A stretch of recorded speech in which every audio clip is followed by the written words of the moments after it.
How long have you been in India for?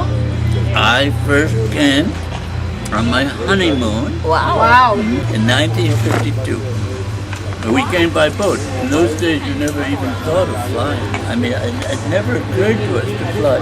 Everyone went by boat, and English especially coming back, administrators who were still hanging on after the partition and all, independence.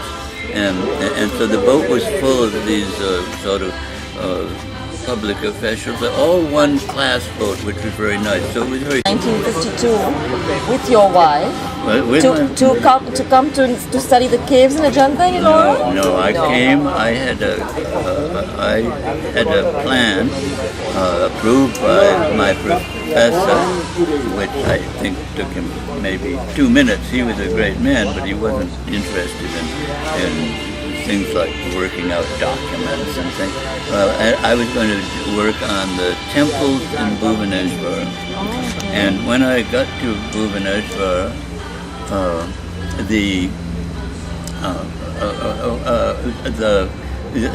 I couldn't get into Puri Temple, which I particularly wanted, the Jagannath Temple, and I couldn't get into the Lingaraj. And somehow I thought, how can I do my project if I can't get into those temples? At that point, I didn't realize there were 1,000 more temples, and people like Tom Donaldson had written 3 huge books about all this. So there was plenty to do, but fortunately, I sort of didn't know it, and decided that I had to have another topic, and then that turned out that we had Indian friends in Calcutta who were very nice people. I won't mention their name because you might even know them. They were actually having an affair, which in those days was something quite special. That sounds And so we wanted to go to Darjeeling, but they couldn't go to Darjeeling because all of Leela's friends and family were up in Darjeeling by then, and they thought they'd be spotted. So we went to Ranchi, which is famous in some ways for an insane asylum, and it's supposed to be a hill station, but it's actually a mound station, I would say, just a mound.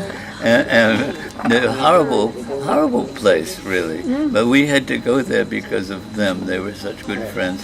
But what we did do is we wandered off looking at other things in that whole vicinity, and we came to Kandagiri, Udayagiri Caves, which no one had studied at that time. And I realized that this was a fertile thing to study, and it was very interesting. So we went there, and my wife was a very good photographer, and we took many pictures which no one had taken before. So are these pictures still with you? They were published in the Great Arts of Indian Asia, 2-volume thing, Zimmer and Zimmer, right? And I worked on that with in Zimmer. Some of the pictures that are there in Zimmer are from his honeymoon. Well, yeah. Udayagiri, Kandagiri. Maybe 30 pictures. I mean, for us that was one. I remember we paid $30 a piece, and we got the pictures. Wow. And we couldn't believe it because this was Joseph Campbell, the famous mythologian, whatever he is. And I was working with him on the Zimmer book, doing the chronology, which I've always been, I'm afraid, rather interested in, to the despair of some of my friends, like Leela.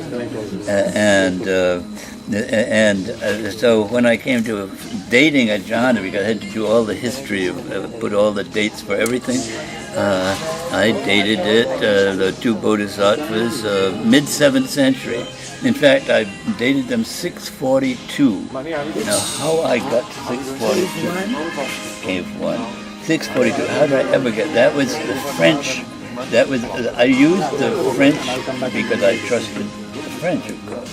And so I used the French dating, and I just transferred it into the book. And now when I think, the latest I think anything occurs at Ajanta is about 480 plus, not 642.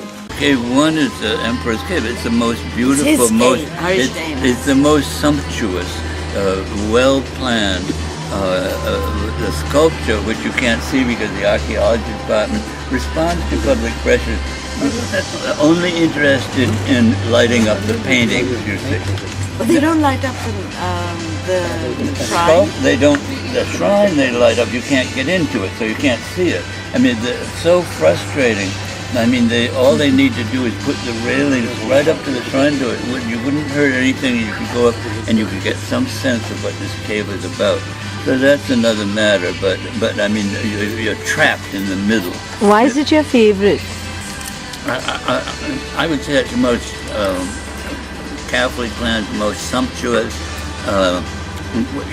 When you go to the site, you'll see it's the only vihara that is covered with sculpture on the front. You see, beautiful, beautiful, beautiful sculpture. She'll show you the life of the Buddha, you know, or scenes from the life of the Buddha. It's so interesting. All these little sculpted things and very beautiful. So did you? I started in philosophy, and then first I started in biology. Then I went to philosophy, which I don't think it took. And then I got into art history, and I was going to do French art. My French is still terrible, even worse than my Hindi, which is very bad, because I've studied it the professorial way. I've studied it from books, so I usually know what the endings of the words should be, things like that. But just letting it come out, I can't do that. I can. Walter, why are you here now for this? What? Why are you here for this 1 month? Are you doing something special? You don't want me to tell you about how bad my Hindi is, do you? No, of course, I don't think anyone should come and work in India without knowing Hindi. I think it's so much more important than Sanskrit. I mean, you need so many years to learn Sanskrit. I pick my seasons, usually July and August, and January, February. And then I escape from the marriage. My ex-husband was posted to the University of Michigan, and Walter teaches there. And I knew I wanted to do Indian art. And so I started working with Walter, sitting in on seminars that he did. And then he used to have an extensive trip to India every year, but we would concentrate on Ajanta. I taught arts of Asia.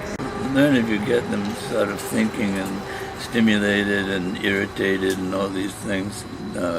It's very interesting to have groups when I do, like I had some students from Baroda just a couple of days ago. We had a wonderful time, but I realized they'd never been asked questions, because basically the Indian system is the professor who gives you the truth. And you unquestioningly accept and you write it down so that on the exam you can put it back into the general fund of knowledge. No wonder my students at Sayadri School are so confused. Right.